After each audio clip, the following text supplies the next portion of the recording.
I just want to hit a few goals. 1,000 subs. That's it. So if you're a fan of the channel, please subscribe. Also, if you like what you see here, be sure to hit the like button. And if you have thoughts, share your comments. All of this stuff's help out with the algorithm so I can keep putting out this content for you. I was today years old when I discovered that all WWE content is on Netflix Canada. We are in a new era. Yep, I will be here to do recaps and reviews for Monday Night Raw now that it is on Netflix, and I can hear it already. You're being like Simon Miller. Stop trying to be like Simon Miller. And this is where I make some lame joke saying, stop trying to compare us because we're both bald or something like that. Well, we are both not American, so I guess we have that going for us. And that's all the name dropping I'm going to do to leech off of someone else's success. Let's just talk about Monday Night Raw on Netflix. We opened the show with a montage where Triple H provided the story of professional wrestling. And I know a bunch of people may have some opinions on this, but look, the veil of kayfabe of pro wrestling was destroyed some 40 odd years ago. We all know this is entertainment, and WWE had the daunting task of introducing themselves to a whole new global streaming audience. This got us to Triple H welcoming us to the Netflix era and The Rock coming out, and whoo boy, let's talk about this. The Rock broke kayfabe. He said this, he did that. A couple of things. One, it is entirely possible that The Rock is just not going to be at WrestleMania 41, so this was his way of writing himself out of storylines and just tempering expectations for the show.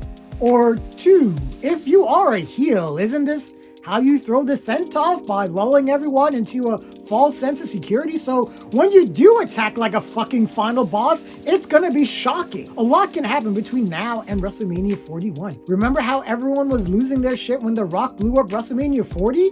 That show turned out pretty well if I remember. Anyways, off my soapbox now.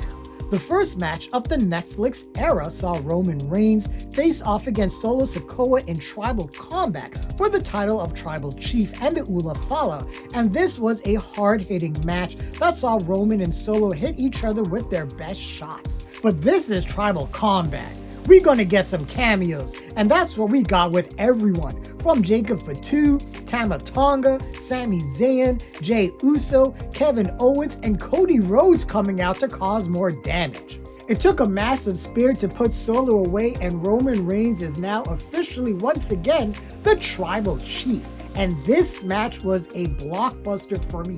They put out all the stops, they tried to hit each other with everything, and all of the cameos and overbooking helped to give this a big match feel. So what's next for Roman Reigns? A Royal Rumble appearance seems to be in the cards. Oh, and The Rock was the one to present the Ula Fala to Roman Reigns, which makes me wonder if this bloodline storyline is on its last legs. After an intro of various wrestlers in the crowd like Rey Mysterio, LA Knight, and the War Raiders, John Cena came out next to kick off his farewell tour.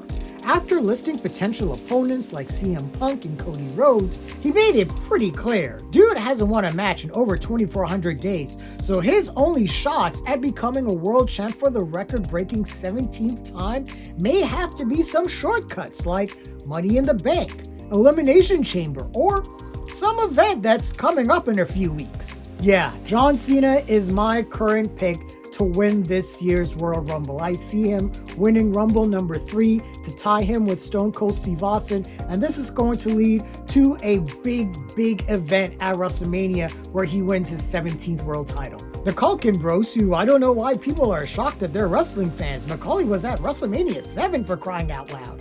And Topanga from Boy Meets World were in the crowd, but what was hilarious was poor Wilfredo Eric from Boy Meets World was right there beside Daniel Fishel and was ignored like a scrub. Next up was the Raw Women's World Title match between champ Liv Morgan and Rhea Ripley, and look, Liv Morgan was my personal pick for 2024 Female Wrestler of the Year, but it was time for her to drop the title, and boy, did she, in spectacular semi-squash fashion. Dominic Mysterio and Rachel Rodriguez tried to distract, but the Eradicator was just too much, and back-to-back riptides would give Ripley the title she never really lost. And yeah, Mommy's back on top, where she should be. But this was a fun ride with Rhea obliterating Liv as she should. This gets a super hit from me. This was just a fun ride, and I just love seeing Rhea Ripley murder bitches. Post-match, Dom would try to get back into Rhea Ripley's good graces, but he would get a low blow and riptide for his troubles. Oh, and The Undertaker showed up to celebrate with Rhea Ripley. Cray! Chad Gable and American Made want Adam Pearce to get the best luchador to challenge him for next week's show, and I think WWE sort of spoiled that. Oops. Oh, and The Rock will be on NXT? What? Next we had the match between Jey Uso and Drew McIntyre, and hold on.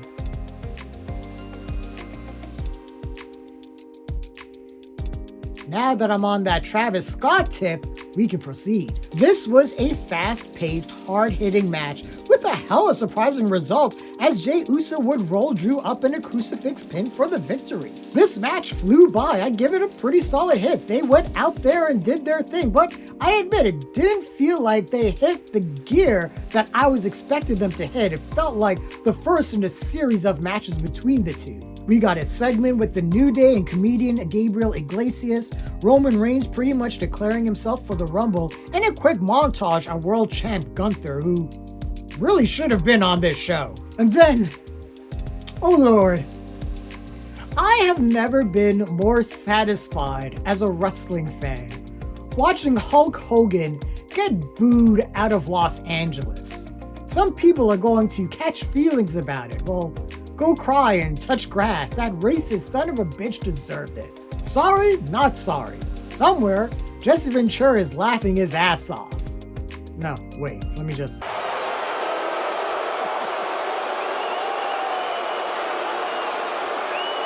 We ended the show with CM Punk versus Seth Rollins, which was a fight, and by far was the match of the night. These guys brought the fire and hatred, and it was palpable as these guys would hit their opponents' finishers on each other. The finish would see Rollins' Falcon Arrow reversed into 2 consecutive go-to-sleeps to give Punk the big win to end the night. And this was a blockbuster match, again, the match of the night for me, and I assume this may be close to the match we would have gotten at WrestleMania 40 if Punk didn't get injured. And I don't like to really get on a tribal soapbox about anything, but the first Monday Night Raw of the streaming era on Netflix ended with a victorious CM Punk. I am really interested in what the viewership numbers are. Overall, the first Raw of the Netflix era delivered in my opinion. I felt this was a blockbuster show. Yes, it was a little promo heavy, but I treated this as a season premiere of a show. This was meant to introduce a whole new audience to WWE and Monday Night Raw. Plus, they gave us 3 big matches, and I feel that they all delivered. We are on our way towards the Royal Rumble and then the road to WrestleMania.